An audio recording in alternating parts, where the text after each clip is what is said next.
नमस्कार दोस्तों, BPSC Pathshala with Chauhan में एक बार फिर से आपका स्वागत है। आज जिस टॉपिक पर हम चर्चा करने वाले हैं वो है सामाजिक धार्मिक सुधार आंदोलन। वन शॉट वीडियो होगा। प्री मेंस इंटरव्यू तीनों में इससे प्रश्न पूछे जाते हैं। प्री और मेंस की संपूर्ण तैयारी कंटेंट वाइज यहाँ पे करा दी जाएगी आपको, और इंटरव्यू में भी कोई सवाल आएगा इससे तो आप आराम से उसका आंसर दे पाओगे। इसमें हम हिंदू धर्म सुधार आंदोलन, मुस्लिम, सिख और पारसी धर्म सुधार आंदोलन की चर्चा करेंगे। प्रारंभिक और मुख्य परीक्षा के लिए संपूर्ण तैयारी एक ही वीडियो में मैं करवा दूंगा इस टॉपिक का जहां तक सवाल है, और पीवाईक्यूज भी करवा दूंगा सॉल्व, प्रीलिम्स और मेंस दोनों में, जहां से भी प्रश्न आते हैं, कैसे प्रश्न आते हैं और कैसे उनका आंसर राइटिंग करना है वो भी मैं आपको इसमें बता दूंगा। चलिए शुरुआत करते हैं पढ़ने की। तो BPSC Pathshala with Chauhan channel का नाम है, जो आपको BPSC, other PCS, UPSC, SSC, Bihar में जो एग्जाम होते हैं जैसे कि टीआरई टीचर वाला एग्जाम, बीएसएससी सचिवालय सहायक वाला एग्जाम, बिहार दरोगा का एग्जाम, ये सारे एग्जाम की तैयारी आपको ये जो चैनल है बीपीएससी पाठशाला विद चौहान वो एक ही जगह पे कराता है, और प्री और मेंस दोनों की संपूर्ण तैयारी कराता है। तो चैनल से जुड़े रहिए, फ्री में सब कुछ भी आपके लिए पे करने लिए कुछ भी नहीं है पे करने लायक, और आराम से पढ़ते रहिए और आगे बढ़ते रहिए। चलिए शुरू करते हैं। तो धार्मिक और सांस्कृतिक सुधार आंदोलन की बात करते हैं। तो सुधार आंदोलन को पहले समझते हैं। तो मैं एक बार लाइन यूज कर लेता हूँ हाइलाइटर, ताकि लगे आपकी पढ़ाई हो रही है। तो 19वीं शताब्दी की शुरुआत में भारतीय समाज जाति पाति रूढ़ियों और पुरानी कुरीतियों से प्रभावित था। इस बात को समझाने के लिए की जरूरत नहीं है मुझे, क्योंकि आप सब इतने तो एजुकेटेड होंगे ही, कि उस समय जो होता था उसकी शुरुआत में क्या होता 19वीं सेंचुरी में, कि जो पूरा समाज था हमारा वो जाति पाति रूढ़ियों और पुरानी कुरीतियों से प्रभावित था, उससे भरा पड़ा था। सती प्रथा थी, आपको विधवा विवाह जो था वो वर्जित था, और बच्चों की शादी कर दी जाती थी, छोटी लड़कियों की, और जाति और में बहुत ज़्यादा भेदभाव था। हालांकि ये आज भी है, ये 21वीं शताब्दी और 22वीं शताब्दी और हमेशा ही रहेगा भारत में। और जाति पाति जो है वो तो हमारे अंदर तक समाया हुआ है, और इसका भी कारण एक तरह से अंग्रेज ही थे। वो मैं कभी आपको अलग से वीडियो में पढ़ाऊंगा। पहले जाति वाति होती नहीं थी, और होती भी थी तो वो हम वर्ण में बटे थे। जो जाति है ना अलग अलग में बांटने वाला काम, वो कैसे अंग्रेजों ने किया वो मैं आपको अलग से बताऊंगा। तो समाज में कई ऐसी प्रथाएं भी प्रचलित थी जो मानवता और अच्छे मूल्यों के खिलाफ थी, जिसके बारे में आपको बता, सती प्रथा और विधवा विवाह ना होना, ये सब। फिर भी लोग उन्हें धर्म के नाम पर मानते थे। वो कुरीतियां थी, लेकिन धर्म का नाम देके उन्हें लोग मानते थे। समाज की इन्हीं बुराइयों को दूर करने के लिए कुछ सुधारवादी लोग आते हैं, जिनमें राजा राम मोहन राय का नाम सबसे ऊपर आता है, ईश्वर चंद्र विद्यासागर जी का नाम आता है, दयानंद सरस्वती जी का नाम आता है।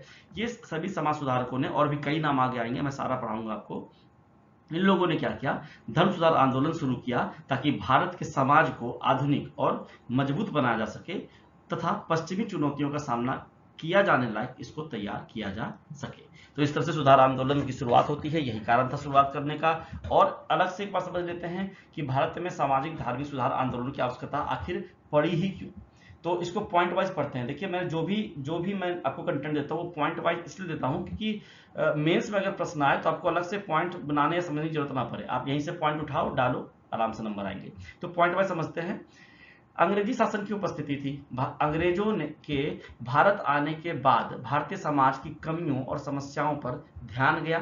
इससे लोगों में सुधार की सोच विकसित हुई। उस समय अंग्रेज थे, तो उनके आने से लोगों को लगा कि हमारी क्या कमियां हैं कि हम गुलाम बनते जा रहे हैं, और लंबे समय से गुलाम बने आए हुए हैं, तो इनको दूर करने की ओर कुछ लोगों का ध्यान गया। धार्मिक और सामाजिक कुरीतियां फैली हुई थी। समाज में सती प्रथा, बाल विवाह, छुआछूत, जाति भेद और अंधविश्वास जैसी कई बुराइयां फैली हुई थी। इन्हें समाप्त करना आवश्यक था। देखिए, सती प्रथा तो आप बिल्कुल ही अब बंद है। बाल विवाह अभी भी आपको कहीं कहीं कुछ इलाकों में दिख जाएगा। छुआछूत हर जगह दिख जाएगा आपको भारतीय समाज में। जाति भेद हर स्टेट में दिख जाएगा, और अंधविश्वास हर घर में दिख जाएगा। तो ऐसा कुछ नहीं है कि भारत में धर्म सुधार आंदोलन हुआ और सब कुछ सुधर गया। देखिए, मैं जो बातें बोल रहा हूँ वो आपको ऐसा लग रहा होगा कि ये अप्रोच निगेटिव है। ये अप्रोच निगेटिव नहीं है। मैं आपको बिल्कुल जो अभी हो रहा है उससे जोड़ के समझाना चाह रहा हूँ। ऐसा नहीं है कि उस समय धार्मिक और सामाजिक कुरीतियां थीं और अभी नहीं है। अभी भी वो चीजें हैं। तो अभी भी एक धर्म सुधार आंदोलन की जरूरत है। बस मैं ये आपको समझाना चाह रहा हूँ। तो एक बार फिर से इस पॉइंट को पढ़ लेते हैं एग्जाम की दृष्टि से, कि जो भारत में सामाजिक धार्मिक सुधार आंदोलन की आवश्यकता पड़ी वो इसलिए पड़ी क्योंकि एक तो अंग्रेजों की उपस्थिति के कारण हमारी समाज की कमियां हमारे सामने आई, तो कुछ लोग जागरूक हुए कि इसको सुधारा जाए, जिनमें राजा राम मोहन राय, विद्यासागर जी, दयानंद सरस्वती और कई सारे नाम अभी आगे आएंगे आपके, ठीक है। और दूसरा, धार्मिक और सामाजिक कुरीतियां फैली हुई थी, जैसे सती प्रथा, बाल विवाह, छुआछूत, जाति भेद और अंधविश्वास जैसी कुरीतियां। महिलाओं की स्थिति बहुत खराब थी। अब आप अपने मन में झांक के देखो, अपने घर में झांक के देखो कि अभी कितनी अच्छी है। महिलाओं को शिक्षा, संपत्ति और सामाजिक अधिकार नहीं मिलते थे, आज भी बहुत कम मिलते हैं।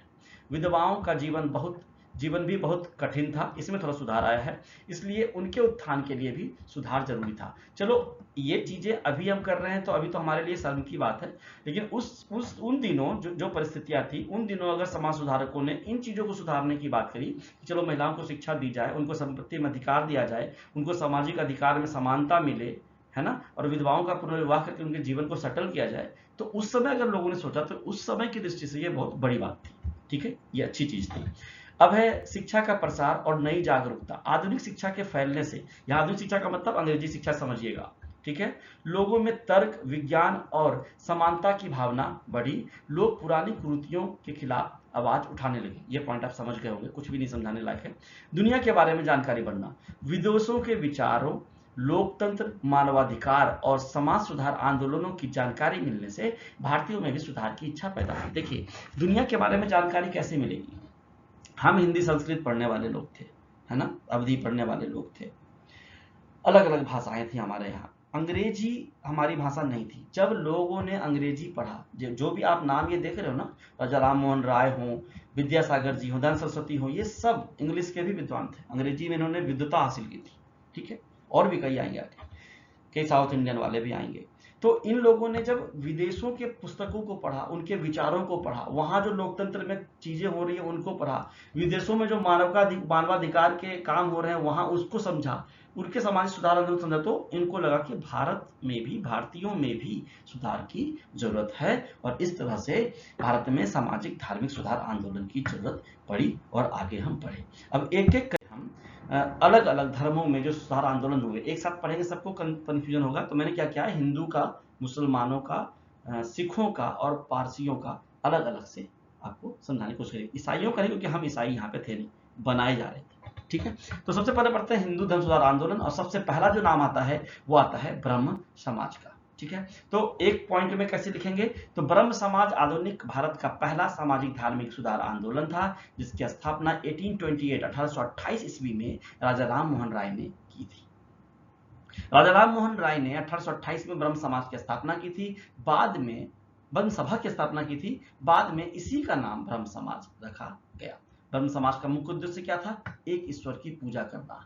यह पुरोहितवाद, अंधविश्वास, कर्मकांड और पशु बलि का विरोध करता था। इस बात को समझिए, पहले हिंदू धर्म में पुरोहितवाद का बोलबाला था, हालांकि कुछ हद तक आज भी है, और कुछ लोगों का मानना है कि होना भी चाहिए, कुछ हद तक वो भी सही है, ठीक है। तो ये पुरोहितवाद जो है, जो ब्राह्मण जो कहेंगे वही सही है, वो जैसे बोलेंगे वैसे ही पूजा पाठ होगा, वैसे ही काम करना है, वही शुभ है, वही अशुभ है। अंधविश्वास फैला होना कि जादू टोना टोटका जो अभी भी है समाज में, इन सब को का ब्रह्म समाज विरोध करता है, आज भी करता है। कर्मकांड की पशु बलि होनी चाहिए या इसी चीज को करने से पूजा सफल होएगा, इन सब का ये विरोध करते थे। ब्रह्म समाज में प्रार्थना करना, ध्यान और धार्मिक ग्रंथों के अध्ययन पर जोर दिया जाता था। इनका मानना था कि सभी धर्मों का मूल संदेश एक ही है ना, और इसे आधुनिक भारत का पहला बौद्धिक और सामाजिक धार्मिक आंदोलन माना जाता है। ब्रह्म समाज की बात हो रही है, राजा राम मोहन रॉय की बात हो रही है। इस आंदोलन के लोगों ने तर्क, वैज्ञानिक सोच और ज्ञान को बढ़ावा दिया, जिससे आगे चलकर राष्ट्रीय आंदोलन को भी बल मिला। ब्रह्म समाज में आधुनिक भारत के कई सामाजिक, धार्मिक और राजनीतिक आंदोलनों को प्रेरणा दी। अभी जो आधुनिक भारत में इतने तरह के सामाजिक धार्मिक आंदोलन पर चल रहे हैं, उनको भी प्रेरणा ब्रह्म समाज से कहीं ना कहीं पे मिली थी। 1866 में क्या होता है, ब्रह्म समाज दो भागों में बढ़ जाता है, एक भारत का ब्रह्म समाज और एक आदि ब्रह्म समाज। जो भारत का ब्रह्म समाज है उसको संभालने लगते हैं केशव चंद्र सेन, और जो आदि ब्रह्म समाज है उसका नेतृत्व करने लगते हैं देवेंद्रनाथ टैगोर। तो ये प्री से अगर प्रश्न आएगा तो आपको ध्यान रखना है, ब्रह्म समाज के संस्थापक थे राजा राम मोहन रॉय, जिन्होंने पहले ब्रह्म सभा बनाई 1828 में, वही बाद में ब्रह्म समाज बना, और बाद में ये दो भागों में बढ़ता है। कब? 1866 में केशव चंद्र सेन संभालते हैं भारत का ब्रह्म समाज, और देवेंद्रनाथ टैगोर संभालते हैं आदि ब्रह्म समाज। तो अगर मेंस में आता है तो ये पूरा आपको पॉइंट लिखना है, अगर प्री में आता है तो यही 2-3 से प्रश्न आएगा, बाकी कहीं से नहीं आएगा। आगे देखते हैं। अगला है प्रार्थना समाज। आत्माराम पांडुरंग की बात करते हैं। प्रार्थना समाज 1876 में आया, बॉम्बे में आया। इसकी स्थापना डॉक्टर आत्माराम पांडुरंग ने की थी। इन्होंने सामाजिक सुधार, महिला शिक्षा, विधवा पुनर्विवाह और जाति भेद कम करने के उद्देश्य से इसकी स्थापना की थी। देखिए, धर्म सुधार आंदोलन का मतलब होता है धर्म में जो कुरीतियां हैं उसको सुधारना। तो सामाजिक सुधार करेंगे सब मिलके, महिला शिक्षा को बढ़ावा देंगे, विधवा का पुनर्विवाह करके उनको सेटल करेंगे अच्छे लाइफ में, और जाति भेद को कम करेंगे, अस्पृश्यता का निषेध करेंगे, छुआछूत को कम करेंगे, है ना, कर्मकांडों को खत्म करेंगे, कहीं ना कहीं हर जगह पर ब्राह्मणवाद का विरोध करेंगे, यही सब चीजें आएंगी आगे। ठीक है, तो प्रार्थना समाज की स्थापना डॉक्टर आत्माराम पांडुरंग ने 1876 में बॉम्बे मुंबई में की थी। तब बॉम्बे कहलाता था, अब मुंबई कहलाता है। उद्देश्य क्या था? सरल और तर्कसंगत पूजा और समाज में सुधार लाना, यही उद्देश्य था। ठीक है, इस समाज के 2 प्रमुख सदस्य रामकृष्ण गोपाल भंडारकर और महादेव गोविंद रानाडे थे। हम महादेव गोविंद रानाडे को अलग से भी पढ़ेंगे। इन लोगों ने समाज की बुराइयों को दूर करने के लिए काम किया। वे अंतरजातीय भोजन, मतलब पहले लोग दूसरी जाति में भोजन नहीं करते थे। देखिए, छोटी जातियां तो आपस में कर लेते थे, बड़ी जाति के लोग जो अपने आप को ज्यादा संभ्रांत समझते थे और उच्च वर्ग के समझते थे, वो छोटी जातियों में भोजन नहीं करते थे। तो इस प्रार्थना समाज ने क्या किया? अंतरजातीय भोजन, हर अंतरजातीय विवाह, विधवा पुनर्विवाह, महिलाओं की शिक्षा और दलितों की स्थिति सुधारने के पक्ष में काम किया। उद्देश्य को हम फिर से समझते हैं। जाति व्यवस्था का विरोध करना, महिलाओं की शिक्षा को बढ़ावा देना, विधवा पुनर्विवाह को प्रोत्साहित करना, प्रोत्साहन देना, और लड़के और लड़कियों दोनों की विवाह की आयु बढ़ाना। पहले बचपन में शादी कर देते थे, जो कि सही नहीं था। अब महादेव गोविंद रानाडे का क्या योगदान था उसके बारे में जानते हैं। रानाडे ने विधवा पुनर्विवाह संघ की स्थापना करी। ये लिख लीजिएगा, याद कर लीजिएगा इसको। ठीक है, वे डेक्कन एजुकेशन सोसाइटी के संस्थापकों में से थे, इसको भी याद कर लीजिएगा। उन्होंने पूना सार्वजनिक सभा की स्थापना करी, ये भी आपको याद करना है। उनका मानना था कि धार्मिक सुधार और सामाजिक सुधार एक दूसरे से जुड़े हुए हैं। महादेव गोविंद रानाडे बहुत विद्वान आदमी थे। उनके बारे में आपको 3 चीजें बिल्कुल याद रखनी है। उन्होंने विधवा पुनर्विवाह संघ बनाया, डेक्कन एजुकेशन सोसाइटी की स्थापना करी और पूना सार्वजनिक सभा की स्थापना भी की। और ये क्वेश्चन जो है पूना सार्वजनिक सभा वाला कई बार कई सारे एग्जाम्स में PYQ में आपको दिख जाएगा, पूछा गया है। आगे चलते हैं। कंडुकुरी वीरेशलिंगम, इसको लास्ट में पढ़ा सकता था मैं, लेकिन मैंने इनको बीच में रखा है ताकि आप ध्यान से इसको पढ़ते हैं। थक जाते हैं लोग तो फिर अंत का ऐसा ही वीडियो चला जाता है। कंडुकुरी वीरेशलिंगम दक्षिण भारत के प्रमुख सामाजिक और धार्मिक सुधारकों में से एक थे। वे पेशे से एक स्कूल शिक्षक थे। उन्होंने तेलुगु भाषा में, आंध्र प्रदेश में तेलुगु बोला जाता है, समाज सुधार से जुड़े कई लेख और पुस्तकें लिखी। उनके योगदान के कारण उन्हें आधुनिक तेलुगु गद्य साहित्य का जनक कहा जाता है। वे विधवा पुनर्विवाह, महिला शिक्षा, महिलाओं के अधिकारों और समाज की बुराइयों को दूर करने के पक्षधर थे। सेम चीज आ रही है फिर से। उनके कार्यों से आंध्र प्रदेश में समाज सुधार आंदोलन को एक नई दिशा मिली, इसलिए उन्हें वहां के कई सुधारकों का प्रेरणा स्रोत माना जाता है। वर्ष 1874 में 1874 में उन्होंने किन्होंने वीरेशलिंगम ने डोला ईश्वरम में एक स्कूल की स्थापना करी। 1887 में उन्होंने राजा मंडरी में ब्रह्मो मंदिर बनवाया। यह प्रश्न अगर पूछ दिया तो आपको कहीं से मिलेगा नहीं, आपको लगेगा पता नहीं कहाँ से आउट ऑफ सिलेबस आ रहा है, लेकिन ऐसा नहीं है। हमें पढ़ना है इसको। सुधार आंदोलन में हम सुधार आंदोलन पढ़ते समय उत्तर भारत के लोगों को पढ़ लेते हैं, दक्षिण भारत को छोड़ देते हैं। मैंने इसलिए इसको बीच में ही डाला है। तो आपको ये डोलाईश्वरम स्कूल और राजा मंडी में ब्रह्मो मंदिर जो बनवाया था वीरेशलिंगम ने 1887 में, इसको याद रखना है। समाज सुधार के क्षेत्र में उनके महत्वपूर्ण योगदान के कारण उनकी तुलना अक्सर राजा राम मोहन रॉय से की जाती है। इसी कारण उन्हें कई लोग आंध्र प्रदेश के राजा राम मोहन राय के नाम से भी जानते हैं। यह प्रश्न बन सकता है, ध्यान रखिएगा। बात हो रही थी वीरेशलिंगम की, कंडुकुरी वीरेशलिंगम की। आगे है सत्यशोधक समाज। ज्योतिबा फुले की बात करते हैं। ज्योतिबा फुले ने समाज की ऊंची जातियों और ब्राह्मणों के प्रभुत्व के खिलाफ आवाज उठाई। उन्होंने 1873 में सत्यशोधक समाज की स्थापना करी। एक प्रश्न तो यहीं से है, हालांकि इतना इजी प्रश्न पूछता नहीं है। उद्देश्य क्या था समाज स्थापना करने का? समाज की सेवा करना, महिलाओं और पिछड़ी और दलित जातियों में शिक्षा फैलाना, समाज में समानता और न्याय लाना। ज्योतिबा फुले की किताबों की बात करें तो सार्वजनिक सत्य, धर्म, गुलामगिरी, लोगों को जागरूक करने वाली महत्वपूर्ण रचनाएं थी। ज्योतिबा फुले ने भगवान राम के बजाय राजा बलि को न्याय और समानता के प्रतीक के रूप में प्रस्तुत किया। राजा बलि, इनके बारे में अलग से आप पढ़ लीजिएगा, इनको बहुत बड़ा दानी माना जाता था। ठीक है, उनका लक्ष्य जो था, समाज जो सुधारक थे ये ज्योतिबा फुले, जाति व्यवस्था, छुआछूत और सामाजिक आर्थिक भेदभाव को समाप्त करना था। इस आंदोलन ने दलित और पिछड़े वर्गों को अपने अधिकारों के प्रति जागरूक किया और उन्हें सामाजिक अन्याय के खिलाफ संघर्ष करने की भी प्रेरणा दी। तो ये हमने पढ़ा सत्यशोधक समाज के बारे में, जिसकी स्थापना 1873 ईस्वी में ज्योतिबा फुले ने की थी। आगे है गोपाल हरि देशमुख, लोकहितवादी भी कहते हैं। गोपाल हरि देशमुख लोकहितवादी महाराष्ट्र के प्रसिद्ध समाज सुधारक थे, जिन्होंने शतपत्र 100 लेख लिखे थे। इन्होंने शतपत्र के माध्यम से सामाजिक कुरीतियों का विरोध किया और आधुनिक शिक्षा का समर्थन किया। गोपाल हरि देशमुख महाराष्ट्र के एक बड़े समाज सुधारक थे। वे लोक हितवादी के नाम से प्रसिद्ध थे। समाज में सुधार और नई शिक्षा के वो समर्थक थे। उनका सबसे बड़ा योगदान यह था कि उन्होंने सामाजिक सुधार आंदोलनों को अधिक से अधिक लोगों तक पहुंचाया और इसे व्यापक रूप प्रदान किया। उन्होंने 1848-1850 2 साल के बीच मराठी साप्ताहिक प्रभाकर में लगभग 100 लेख लिखे। जब आएगा कि साप्ताहिक जो था पेपर मराठी प्रभाकर ये किससे संबंधित था, तो आपको सीधा लोकहितवादी गोपाल हरि देशमुख का नाम लिखना है। 100 लेख लिखे। इन लेखों में क्या था, इन 100 लेखों को शतपत्र कहा जाता है। उनके लेखों में समाज की लगभग सभी समस्याओं और विषयों पर चर्चाएं की गई थी। लोगों तक पहुंच गया लेख, है ना। उनका मानना था कि यदि धर्म सामाजिक सुधारों में बाधा बनता है तो धर्म में बदलाव होना चाहिए। परफेक्ट बात, क्योंकि धर्म मनुष्यों द्वारा बनाया गया है। वे चाहते थे कि समाज में शिक्षा फैले, अंधविश्वास कम हो और लोगों की सोच आधुनिक बने। अब आगे चलते हैं।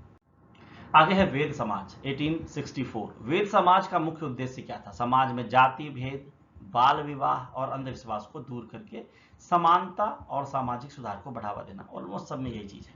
वेद समाज दक्षिण भारत का एक महत्वपूर्ण सामाजिक सुधार आंदोलन था। वीरेशलिंगम थे, अब ये आ गए। ठीक है, इनका नाम स्थापना किसने करी, श्री धड़लू नायडू और केशव चंद्र सेन। केशव चंद्र सेन का नाम मैंने पढ़ा हुआ है पीछे भी ब्रह्म समाज वाले में। ठीक है, तो श्री धड़लू नायडू और केशव चंद्र सेन ने मद्रास, वर्तमान चेन्नई जो है, वहां पर वेद समाज की स्थापना करी थी। ठीक है, आंदोलन ब्रह्म समाज के विचारों से काफी प्रभावित था, क्योंकि इसमें केशव चंद्र सेन थे। ठीक है, वेद समाज का मानना था कि विवाह और अंतिम संस्कार जैसे कार्य केवल सामाजिक और पारिवारिक रीति रिवाज हैं, उन्हें धार्मिक महत्व नहीं देना चाहिए। यह समाज अंधविश्वास और संकीर्ण धार्मिक मान्यताओं का विरोध करता था। कौन सा समाज, वेद समाज जाति भेद को खत्म करने और सभी लोगों के साथ समान व्यवहार करने पर जोर देता था। दूसरे धर्मों और विचारों के प्रति सहिष्णुता, सहनशीलता रखने की बात करता था। वेद समाज बहुविवाह, एक से अधिक विवाह और बाल विवाह का विरोध करता था। यह बहुत बड़ी कुरीति थी उस समय। यह विधवा विवाह या विधवा पुनर्विवाह का समर्थन करता था और महिलाओं की स्थिति में सुधार करने के पक्ष की बात करता था। तो जो भी धर्म सुधार आंदोलन हुए उसमें दो तीन चीजें बिल्कुल कॉमन हुई। बहुविवाह, बहुत सारी पत्नियां रखना, वो गलत था हमेशा। और बाल विवाह, बच्चों में बाल अवस्था में बच्चों की शादी कर देना। विधवा पुनर्विवाह नहीं होने देना, उसको शुरू करवाने की जरूरत पड़ी, है ना। धार्मिक सहिष्णुता बनाए रखना, आडंबरों कर्मकांडों का विरोध करना, अंधविश्वास को दबाना, ये सारी चीजें ही सामाजिक सुधार आंदोलन में देखी गई है। तो वेद समाज जो 1864 में आया था, जिसके संस्थापक श्री धड़लू नायडू और केशव चंद्र सेन थे, जिसकी स्थापना चेन्नई में हुई थी, जो उस समय मद्रास कहलाता था, और जो ब्रह्म समाज के विचारों से प्रभावित था, इसके बारे में हम पढ़ रहे थे। आगे चलते हैं, आर्य समाज की बात करते हैं।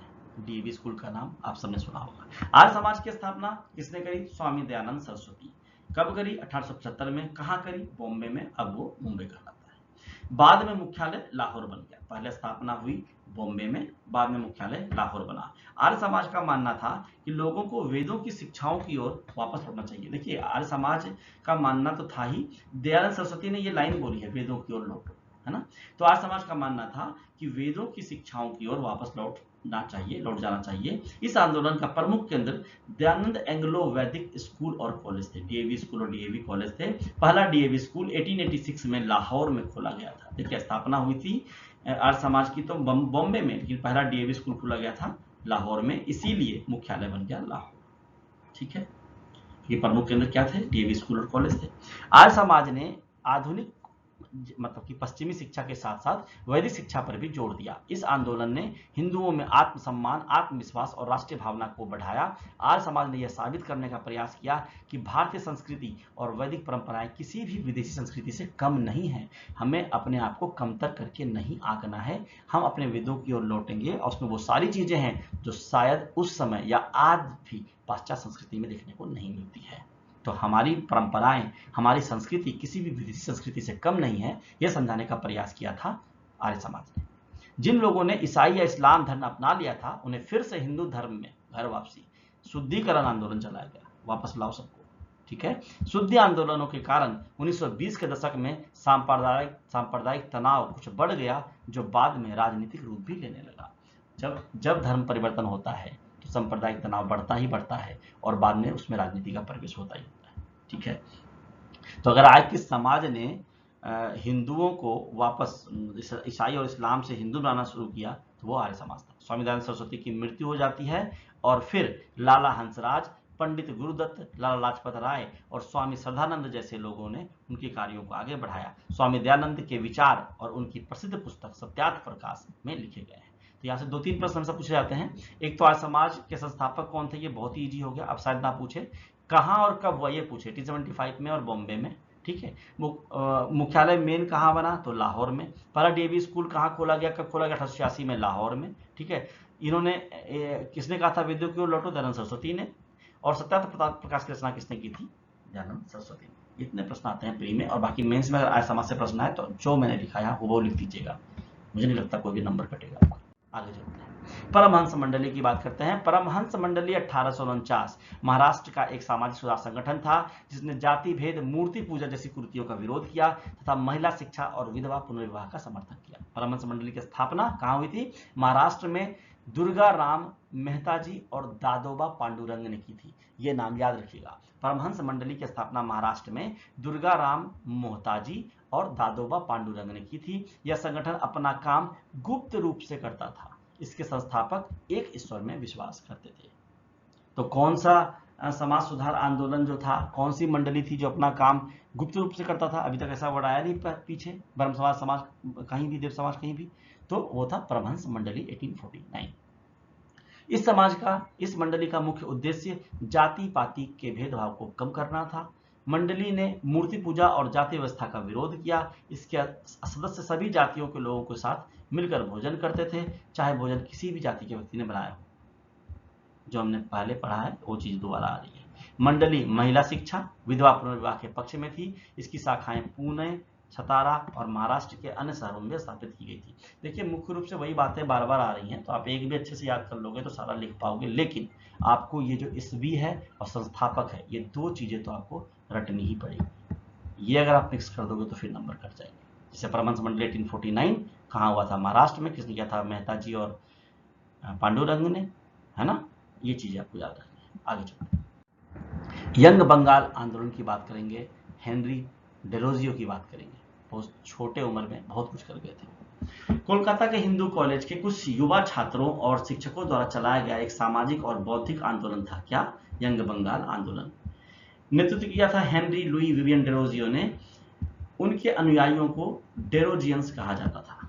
ठीक है, डेरोजियो अपने छात्रों को स्वतंत्र रूप से सोचने, तर्क करने और प्रश्न पूछने के लिए प्रेरित करते थे। वे साहित्य, इतिहास, दर्शन और विज्ञान जैसे विषयों पर चर्चा और बहस करवाते थे। उन्होंने फ्रांसीसी क्रांति के आदर्शों जैसे स्वतंत्रता, समानता और भाईचारे तथा ब्रिटेन के उदारवादी विचारों का प्रचार किया। ब्रिटेन के उदारवादी विचारों का प्रचार किया, यहाँ ध्यान रखिएगा।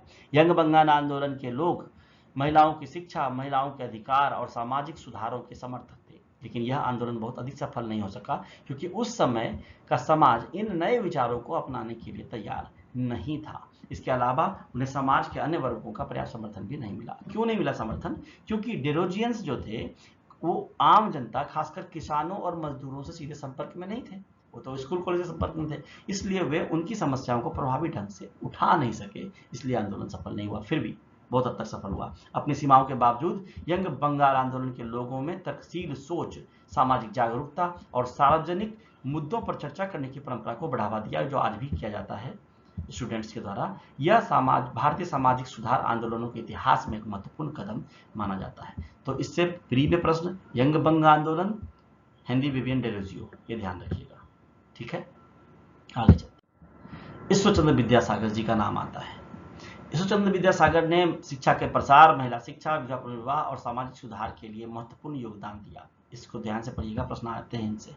ईश्वरचंद्र विद्यासागर ने गरीबी और कई कठिनाइयों के बावजूद अपनी पढ़ाई पूरी करी।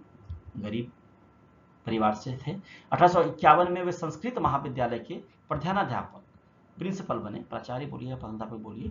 उन्होंने संस्कृत महाविद्यालय के भारतीय विषयों के साथ साथ पश्चिमी दर्शन की पढ़ाई भी शुरू करी, वेस्टर्न फिलोसफी पढ़ाना शुरू किया।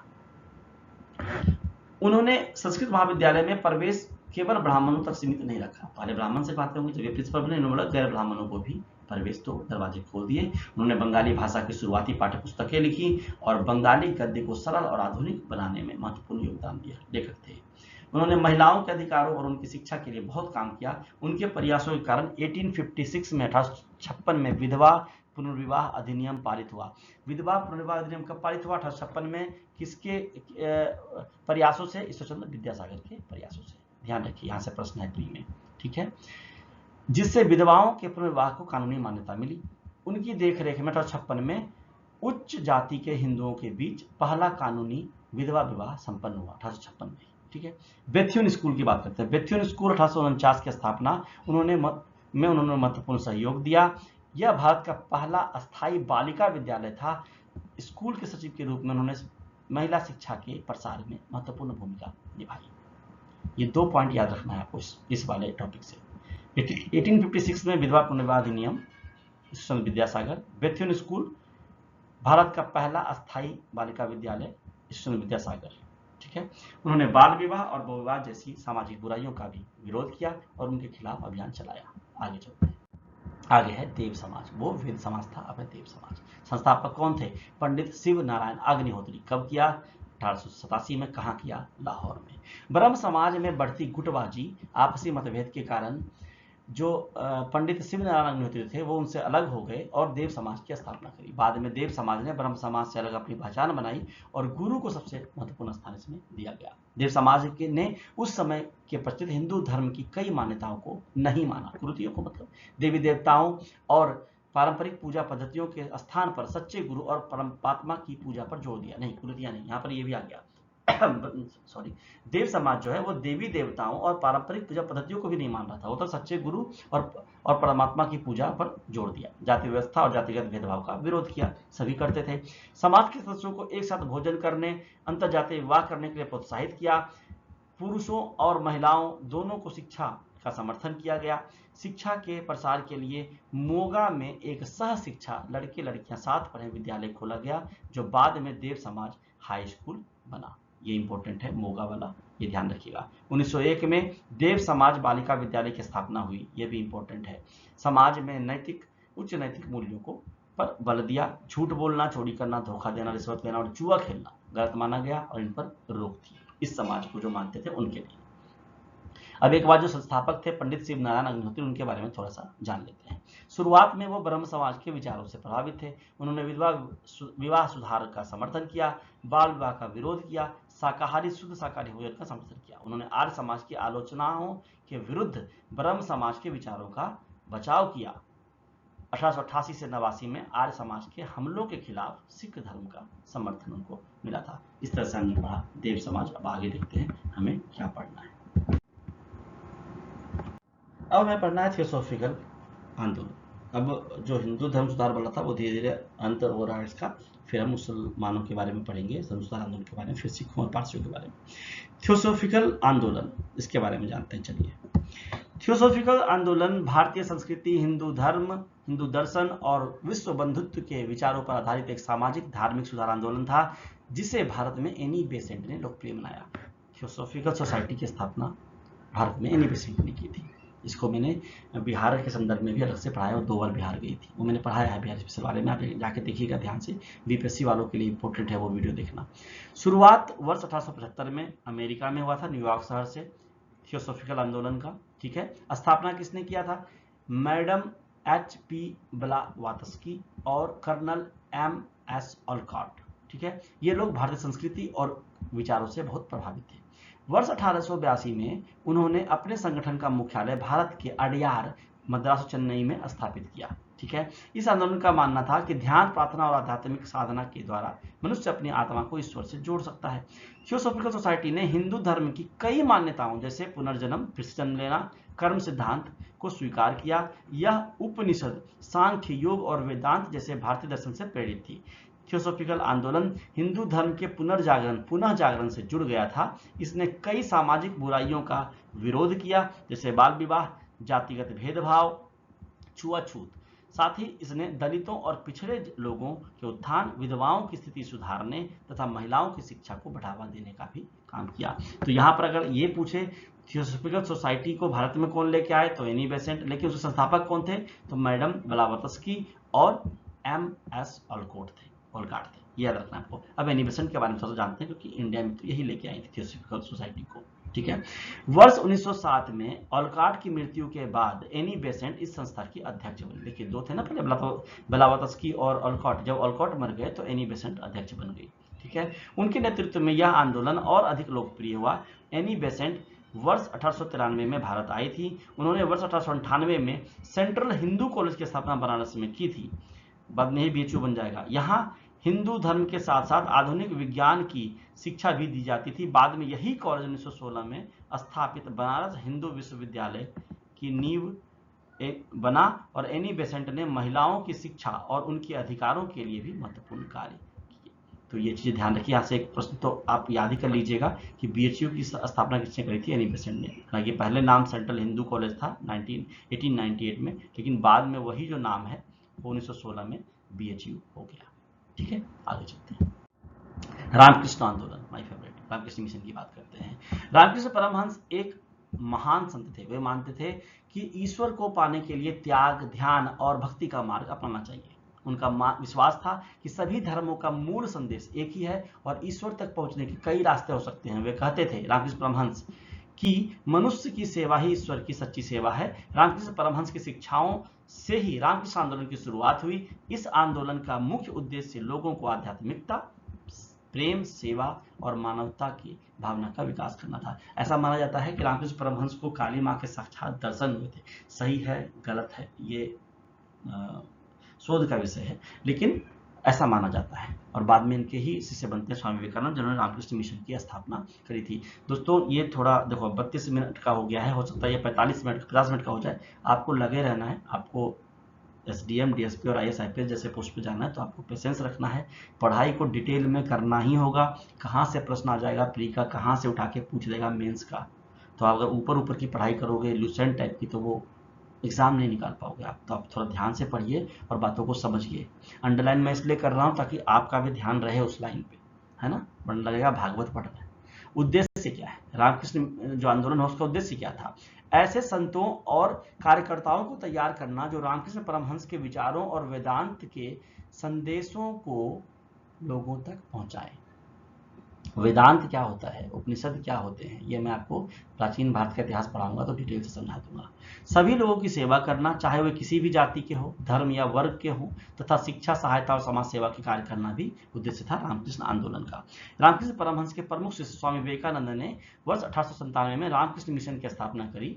इस संस्था का नाम उनके गुरु रामकृष्ण परमहंस के नाम पर रखा गया। स्वामी विवेकानंद वही थे जिन्होंने 1893 में वर्ल्ड पार्लियामेंट ऑफ रिलीजन्स, है ना, जो धर्म सम्मेलन हुआ था, विश्व धर्म सम्मेलन, उसमें भारत का प्रतिनिधित्व किया और भारतीय संस्कृति तथा वेदांत का प्रचार किया था। रामकृष्ण मिशन ने शिक्षा, स्वास्थ्य, राहत कार्य और समाज सेवा के क्षेत्र में महत्वपूर्ण कार्य किए। विवेकानंद का मानना था कि नर सेवा ही नारायण सेवा है, अर्थात मनुष्य की सेवा करना ही भगवान की पूजा करना है। Very authentic, very true.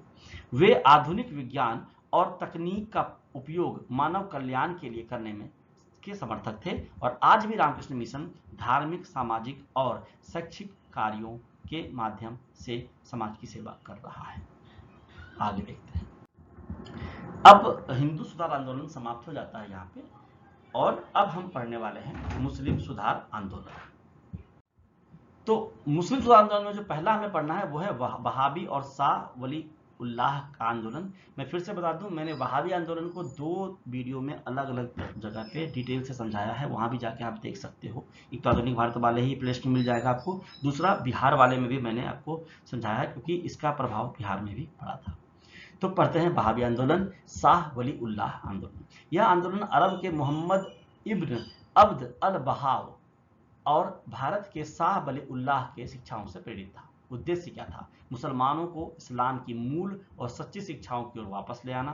Shah वली उल्लाह 18वीं शताब्दी के पहले ऐसे भारतीय मुस्लिम नेता थे जिन्होंने मुसलमानों को एकजुट करने का प्रयास किया था। क्या किया था उन्होंने मुस्लिम कानून के 4 प्रमुख मतों के बीच मतभेद कम करके उनमें एकता लाने की कोशिश करी। वे मानते थे कि कुरान और हदीस को समझने में व्यक्ति की आस्था और समझ का भी महत्व है। ऐसा नहीं कि कुछ भी पढ़ा और कुछ भी समझ लिए, उल्टा पुल्टा समझ के लोग कर रहे हैं ना कुछ।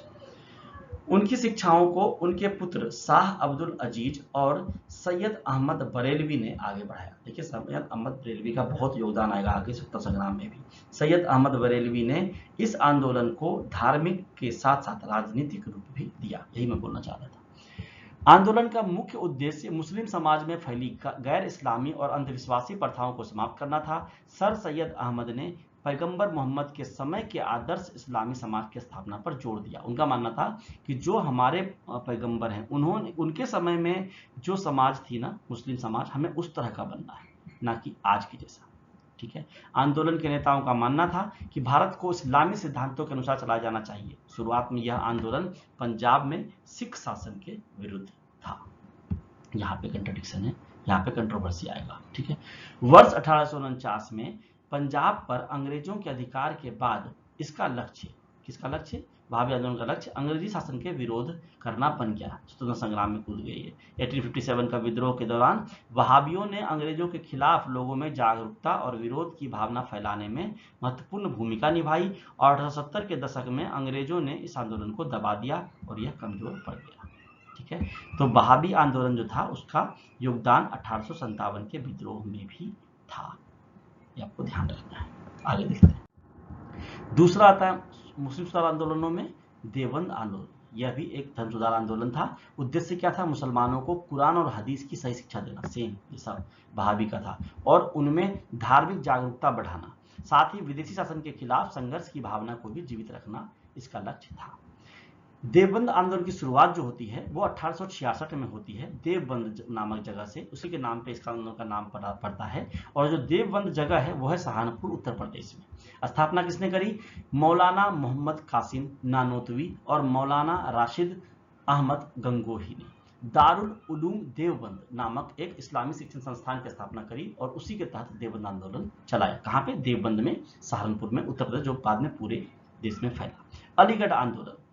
अलीगढ़ आंदोलन जहां पश्चिमी शिक्षा, अलीगढ़ आंदोलन हम आगे पढ़ने वाले हैं। अलीगढ़ आंदोलन जहां पश्चिमी शिक्षा और ब्रिटिश सरकार के सहयोग से मुसलमानों की प्रगति चाहता था, वहीं देवबंद आंदोलन का मुख्य उद्देश्य मुसलमानों का धार्मिक और नैतिक सुधार करना था। इन दोनों आंदोलनों में आप अंतर यहाँ से स्पष्ट समझ लीजिए। जो अलीगढ़ आंदोलन था वो वेस्टर्न जो एजुकेशन सिस्टम था, पश्चिमी शिक्षा, और जो ब्रिटिश गवर्नमेंट था उनके कंट्रीब्यूशन से, उनके सहयोग से मुसलमानों की प्रगति चाहता था। लेकिन जो देवबंद था वो मुसलमानों का धार्मिक और नैतिक सुधार चाहता था। दोनों बातों में अंतर है। अगर राजनीतिक रूप से देखें तो देवबंद के नेताओं ने कांग्रेस के गठन का स्वागत किया था। वर्ष 1888 में उन्होंने सैयद अहमद खान के कुछ संगठनों के खिलाफ एक फतवा भी जारी किया। बाद में मौलाना महमूद अल हसन देवबंद आंदोलन के प्रमुख नेता बन गए। उन्होंने क्या किया? उन्होंने धर्म और राष्ट्रवाद को साथ लेकर चलने का प्रयास किया। ये अच्छा काम था। उनका मानना था कि मुसलमानों को अपने धार्मिक सिद्धांतों का पालन करते हुए देश की आज़ादी और राष्ट्रीय हितों के लिए भी काम करना चाहिए। देखिए, जो देश हमारा आज़ाद हुआ ना, उसमें सिर्फ हिंदुओं का योगदान नहीं था, मुसलमानों का, सिखों का, सबका बहुत ज़्यादा योगदान था। महमूद अल हसन के विचारों को जमायत उलेमा ए हिंद ने आगे बढ़ाया। ठीक है।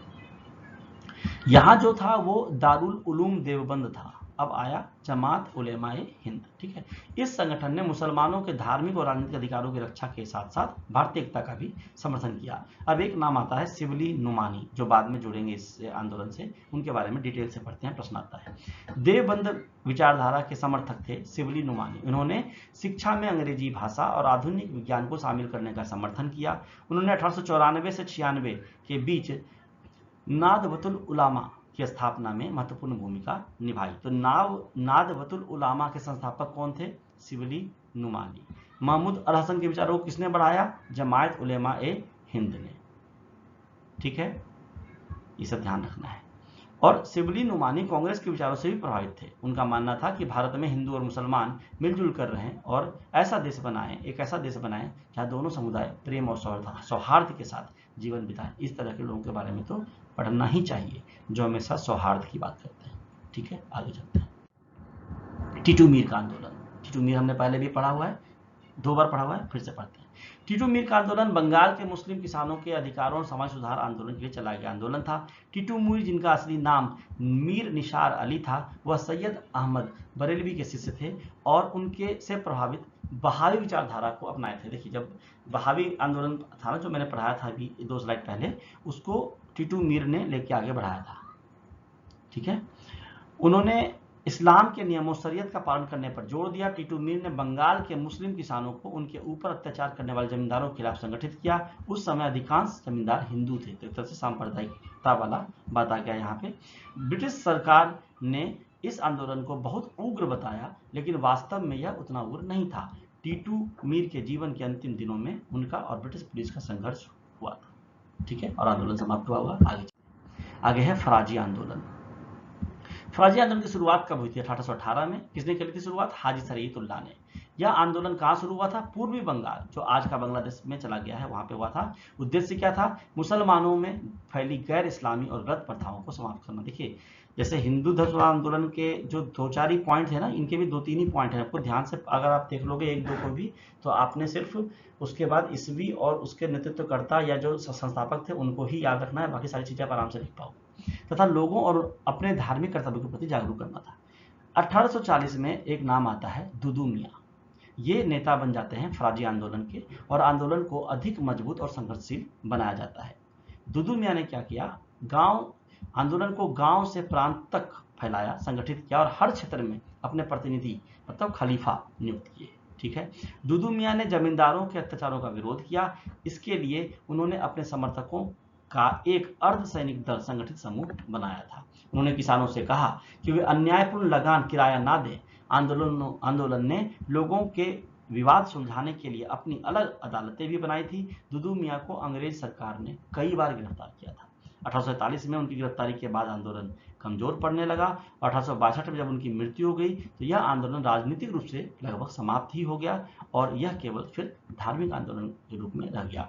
देखिए, फराजी आंदोलन पढ़ते समय आपको एक बात ध्यान में रखना है कि जो भी आंदोलन हो रहा था ना, मुसलमानों के द्वारा खास करके, वो जमींदारों के विरोध में हो रहा था। और जमींदारों को टैक्स लेने के लिए किसने लगाया था? अंग्रेजों ने। तो ये एक तरह से अंग्रेजों के विरोध में भी हो रहा था। तो इस तरह से अंग्रेजी सरकार तो उनके खिलाफ होगी। ठीक है, आगे चलते हैं। अहमदिया आंदोलन की बात करते हैं, फिर अलीगढ़ आएगा शायद। अहमदिया इस्लाम का एक संप्रदाय है जिसकी उत्पत्ति भारत में हुई।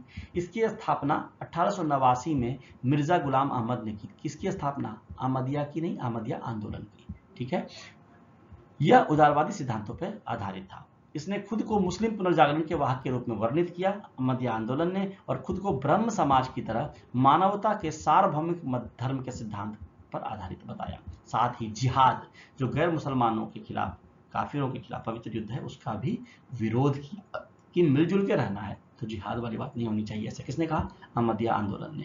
इस आंदोलन ने भारतीय मुसलमानों के बीच पश्चिमी उदार शिक्षा का प्रसार किया।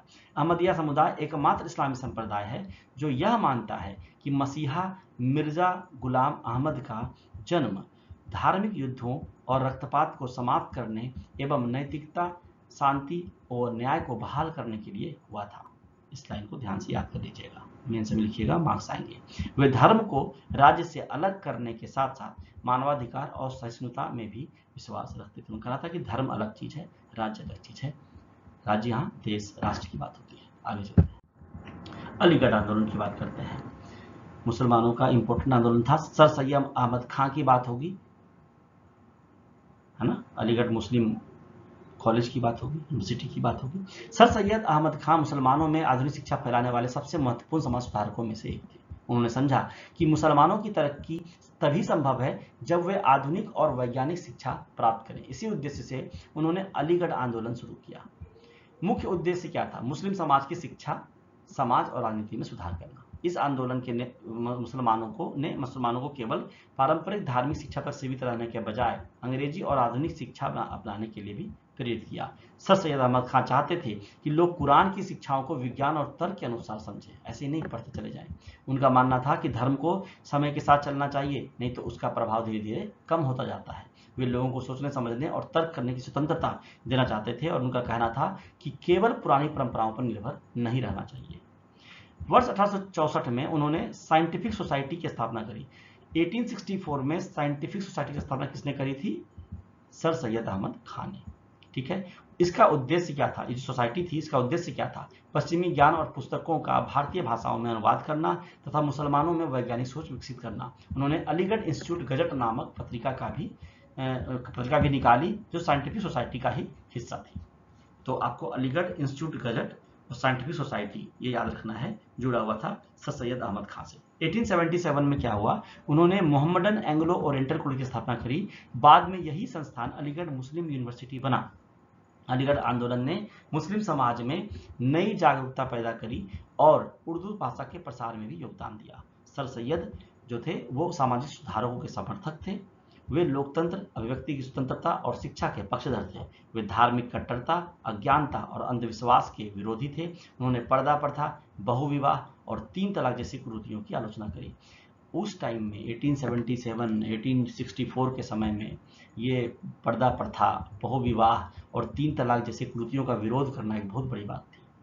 उन्होंने तहजीब उल अखलाक नामक पत्रिका भी शुरू की, जिसके माध्यम से लोगों को सामाजिक और धार्मिक सुधारों के प्रति जागरूक किया गया। तो जब हम सर सैयद अहमद खां को पढ़ेंगे, अलीगढ़ आंदोलन को पढ़ेंगे, तो आपको साइंटिफिक सोसाइटी, आपको अलीगढ़ मुस्लिम यूनिवर्सिटी जिसका पहले नाम था मोहम्मडन एंग्लो ओरिएंटल कॉलेज, तहजीब उल अखलाक जो मैगजीन है वो, इन सब का नाम याद रखना है। प्री में यहाँ से प्रश्न आएंगे और मेंस में तो आपके सामने पूरा आंसर राइट है। सिख की बात करते हैं। सिख में 2-3 सुधार आंदोलन हुए थे। सबसे पहले हुआ था कूका आंदोलन, जिसको नामधारी आंदोलन भी कहते हैं, 1872 में हुआ था। इसकी शुरुआत करी थी भगत जवाहरमल, बाबा बालक सिंह और बाबा राम सिंह ने। कूका आंदोलन सिख समाज में शुरू हुआ एक सामाजिक और धार्मिक सुधार आंदोलन था। बाबा बालक सिंह के शिष्य बाबा राम सिंह ने इस आंदोलन को आगे बढ़ाया। लोगों ने एक ईश्वर में विश्वास करने, प्रार्थना करने और ध्यान लगाने की शिक्षा देने की बात करी। उन्होंने अपने अनुयायियों के लिए कुछ नैतिक नियम, रहतनामा बनाए, जिनका पालन करने की सलाह दी। वे चाहते थे कि लोग हमेशा अच्छे कार्य करें और ईश्वर को याद रखें। उन्होंने समाज में फैली बुराइयों जैसे जाति भेद, कन्या हत्या, शिशु हत्या, बाल विवाह और विवाह में लड़कियों की अदला बदली का भी विरोध किया। उन्होंने आनंद विवाह, सरल और कम खर्च वाले विवाह को बढ़ावा दिया। बाबा राम सिंह की शिक्षाएं सिख समाज में बहुत लोकप्रिय हुई। आंदोलन की बढ़ती लोकप्रियता से अंग्रेज सरकार चिंतित हो गई, क्योंकि यह लोगों को संगठित कर रहा था और किसी भी तरह का कोई भी संगठन अंग्रेजों के लिए खतरा था। आगे चलते हैं। आगे है सिंह सभा आंदोलन, जिसकी स्थापना 1873 में हुई थी। कुका आंदोलन पर अंग्रेजों द्वारा किए गए अत्याचार और उसके दमन, कुका को अंग्रेजों ने दबा दिया बाद में, उसके दमन के वजह से 1 वर्ष बाद सिंह सभा आंदोलन की शुरुआत हुई। यह एक सामाजिक और धार्मिक सुधार आंदोलन था। इस आंदोलन को सिख समाज में बहुत अधिक समर्थन मिला और इसका प्रभाव भी काफी व्यापक रहा। इसमें कुका वाले भी आके जुड़ गए थे। इसके अधिकांश समर्थक शिक्षित मध्यम वर्ग के लोग थे, जो पंजाब के अन्य सामाजिक धार्मिक सुधार आंदोलनों से जुड़े हुए थे। उद्देश्य क्या था सिंह सभा आंदोलन का? शिक्षा का प्रसार करना और सिख समाज में सामाजिक व धार्मिक सुधार लाना। आंदोलन के नेताओं ने जानबूझकर राजनीतिक विषय से दूरी बनाए रखी। राजनीति आता तो फिर ब्रिटिश आते, है ना। वे ब्रिटिश सरकार को नाराज नहीं करना चाहते थे, क्योंकि कुका में उन्होंने देख लिया था। इसके पीछे उनके अपने हित और सिखों के हितों के बारे में उनकी सोच थी। नेताओं का मानना था कि मुगल शासन के समय सिखों को बहुत कष्ट झेलने पड़े थे, जबकि महाराजा रंजीत सिंह के शासनकाल में पंजाब समृद्ध और खुशहाल था। सिंह सभा आंदोलन का सबसे बड़ा योगदान खालसा स्कूलों, कॉलेजों और अन्य शैक्षिक संस्थाओं की स्थापना करना था। वर्ष 1892 में अमृतसर में खालसा कॉलेज स्थापित की गई। इस कॉलेज में पंजाबी साहित्य, सिख शिक्षा और गुरुमुखी भाषा के विकास में महत्वपूर्ण भूमिका निभाई। खालसा कॉलेज की स्थापना में ब्रिटिश सरकार की सहायता भी प्राप्त हुई थी। क्यों? क्योंकि ये राजनीति में नहीं घुसते थे। आगे देखते हैं क्या है। हिंदू, मुस्लिम, सिख और पारसी सबको पढ़ा। देखिए यहाँ पर अकाली आंदोलन आ गया है, मुझे लग रहा है स्लाइड थोड़ा आगे पीछे हो गया है। ये अकाली है, मतलब ये सिखों के बारे में है, कोई बात नहीं, ये नीचे आ गया है, इसको हम पढ़ लेते हैं। तो अकाली आंदोलन 1920 से 1925। सिख समाज में सुधार लाने के लिए 1870 के दशक में अमृतसर और लाहौर में सिंह सभाओं की स्थापना हुई। इसी से आगे चलकर अकाली आंदोलन की, पहले कूका फिर सिंह फिर अकाली की नींव पड़ी। शुरुआत 1920 में पंजाब में हुई। उद्देश्य गुरुद्वारों, सिख धार्मिक स्थलों का सही और ईमानदार प्रबंधन सुनिश्चित करना था। इसलिए 1921 में अकाली दल के नेतृत्व में सिखों ने शांतिपूर्ण सत्याग्रह शुरू किया। उस समय कई गुरुद्वारों के लोगों द्वारा बहुत सी जमीनें और धन दान में दिया गया था, लेकिन उनका प्रबंधन कुछ भ्रष्ट महंतों के हाथ में था, जो अपने स्वार्थ के लिए उनका प्रयोग कर रहे थे। यह आंदोलन भ्रष्ट महंतों और उनका समर्थन करने वाली ब्रिटिश सरकार के खिलाफ था। अकाली आंदोलन के दबाव के कारण 1922 में सिख गुरुद्वारा अधिनियम बनाया गया। बाद में 1925 में इस अधिनियम में संशोधन भी किया गया। इस कानून और सिखों के संघर्ष की मदद से धीरे धीरे जो गुरुद्वारा थे उनमें भ्रष्ट महंतों को हटाया गया और उनका प्रबंधन सिख समुदाय ने ले लिया। और अकाली दल बहुत बड़ा दल है पंजाब का, जो राजनीति में उतरा था। आगे है आपका पारसी धर्म सुधार आंदोलन। ये अंतिम स्लाइड है मेरे ख्याल से, यहाँ पे समाप्त होगा, ध्यान से सुनिएगा। पारसी धर्म सुधार आंदोलन, रहनुमाई मजदायसन सभा। इसकी स्थापना दादा भाई नौरोजी ने करी थी, grand old man of India. Naoroji, Furdonji और एसएस बंगाली, इन तीनों ने मिलकर, ठीक है। यह बम्बई मुंबई की एक प्रमुख समाज सुधार संस्था थी। इसे धार्मिक सुधार संघ भी कहा जाता था। किसे? रहनुमाई मजदायसन सभा को। इस संस्था ने पारसी समाज में फैली पुरानी और रूढ़िवादी परंपराओं का विरोध किया। इसने महिलाओं की शिक्षा को बढ़ावा दिया, महिलाओं के विवाह और उनकी सामाजिक स्थिति में सुधार करने का काम किया। बात करिए, पारसी समाज की पुरानी सामाजिक प्रथाओं को आधुनिक बनाने का प्रयास किया। इस संस्था ने पारसियों के लिए विवाह और उत्तराधिकार संपत्ति के बंटवारे से संबंधित एक समान कानून बनाने की भी मांग की। इसके प्रयासों से पारसी समाज धीरे धीरे अधिक आधुनिक और पश्चिमी विचारों वाला बन गया। इस तरह से हमने हिंदू, मुस्लिम, सिख और पारसियों के धर्म सुधार आंदोलन को पढ़ लिया। अगला जो वीडियो होगा वो स्वतंत्रता संग्राम विस्तार पर चर्चा करेंगे, ये मैंने लिखा है। तो स्वतंत्रता संग्राम जो भारत का होगा उस पर होगा। धीरे धीरे राष्ट्रीय आंदोलन तक पहुंचेंगे और आगे जाएंगे, कांग्रेस के बारे में, सबके बारे में पढ़ेंगे। तो वीडियो को अंत तक देखने के लिए धन्यवाद। 52 मिनट का ये वीडियो था और आपसे ये रिक्वेस्ट है कि आप 1-2-3 बार इस वीडियो को देखिएगा, जो भी कंटेंट है उसको समझिएगा, लिखने का प्रयास कीजिएगा। प्री और मेंस का कोई भी प्रश्न आएगा यहाँ से आप बना पाइएगा। इसमें मैंने ऑब्जेक्टिव नहीं डाला है, मैं जो अगला वीडियो लेकर आऊँगा उसमें इसके भी ऑब्जेक्टिव डाल दूंगा और जो वीडियो रहेगा करंट उसके भी डाल दूंगा।